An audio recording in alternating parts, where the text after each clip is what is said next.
I was just having more thoughts whilst walking an extra 10 or so minutes with respect to what I was saying before about Hong Kong. And I was just thinking about the architecture, not of Hong Kong specifically, but of any kind of skyrise city, and how essentially it's a system of compartmentalization. So if you look at the history of Hong Kong exists because of opium, because of drugs. And the originators of that trade were all Jewish, the Sassoon family, who were in essence a subsidiary of the Rothschilds, who own Vanguard Corp, and actually all the big corporations to this day. Even BlackRock is an unofficial subsidiary of Vanguard as of May 2021. But when you look at the whole system of skyrises, you can look at it as kind of a means for, essentially a practical means by which to keep people at their business. Essentially a compartmentalized system whereby you structure a city as you do with the motherboard on a keyboard or some kind of electronic device, and that's essentially what New York City is, right? It's a grid system, and it makes everything more practical in terms of governance. And you see this everywhere. It's not just in so-called Western cities. In Islamabad, in Pakistan, you have the exact same thing. And actually, they take it to the next level, where they don't even have to create a system of propaganda that's concealed. It's all brash and it's in your face. So every single grid system they have in Pakistan is named A, B, C, D, E, F, G, and each letter of the alphabet represents a class structure. So if you live in a certain, say you live in G in Islamabad, it's considered like a middle class affluent area, but it's not as nice as say F, etc. So it creates a system where everybody knows their place, right? And that's the purpose of creating a grid system. Because you can say, okay, it's more practical for those that govern, they make more money, it's more profitable, but these are the people that print capital in the first place, and that's what people can't really understand. There's no profit system at play for those that create capital. It's unlimited. I mean, even before a digital system, when it was all physical currency being printed, whoever has access to that technology can print an unlimited number of US dollars, right? No one ever thinks about that. But now it's a digital system. You add an extra decimal place. Who's checking? No one's watching. There's no independent adjudicator making sure things aren't corrupt. And if you understand the system of corruption, you know that all these little, the FIA or the independent adjudicator for education, all these kinds of things, they're not real. They don't really have any substance. When it comes down to true corruption, you don't investigate anything above the mundane. They throw some people under the bus from time to time to give the public the idea that they're actually doing their jobs, but from a practical standpoint, it's not even feasible, given that the numbers of individuals they have in the office, and then the intellectual accolades of those people employed in that profession just aren't, let's say, consistent enough with what's required to undergo such a prolonged and lengthy investigation with respect to high-end cases.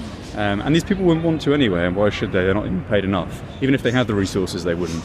And then, of course, if there was the odd anomaly, the odd individual that was content on really revealing an inner glimpse of the cabal, then either they'd be bought out or they'd be killed, and that's usually how it works, or they'd be fired, because in a compartmentalized system, everything goes through a director, right, or the head of the department, and those people represent a tiny percentile of the entire company, but those are the most important representatives for the ownership, and so those people are always corrupt. Those people are never honestly employed based on their ability. They're employed because they serve the crown, so to speak. But when I was thinking of Hong Kong, as I said in the previous video, Hong Kong is like a perfect example of globalization. It doesn't have an identity. It's not part of mainland China. Historically, it's been part of the British Empire, if you want to call it that. Realistically, for those that understand the British Empire, there's no such thing. It's essentially a giant corporate entity like any of the other so-called colonial franchises, which essentially is what they are. It's a compartmentalized system. We have international central banking, and then you have the illusion of countries, say France, Germany, the United Kingdom, Ireland, you name it. They're not actually real. National borders aren't real. They're affected for the purpose of giving people the illusion that there are enemies and there are loyalists and people that are your allies and all this kind of thing, but it's not true. It's to keep people condensed in one place. That way you can control their movement. That's why we have passports and ID cards and all these kinds of things. There's no real national identity at play anywhere in the world. And when you have a centralized banking structure that governs the outcome of all governmental policies, those governments in effect aren't autonomous, are they? Because every government in the world is in massive amounts of debt, because even the debt system is illogical to the point where the United States has tens of trillions of dollars worth of debt that can never be paid off. The entire system is fraudulent. It's fugazi. It's not real. It's all an illusion, and people still don't understand that. But that's why, for me, Hong Kong is just another example of the future of the world in a bad way, because it doesn't, like I say, represent a centralized culture. It's just a mismatch of everything. You know, when you see New York City, one could say, is the original skyrise city of the world, right? The original grid pattern. It's synonymous with American culture, and that's almost acceptable because it's a true representation of that.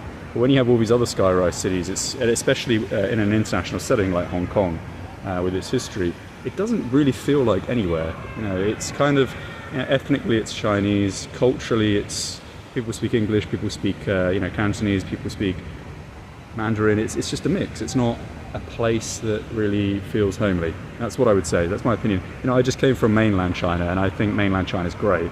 Immediately when you arrive in mainland China, you feel like you're in a unique culture. You're experiencing Chinese culture.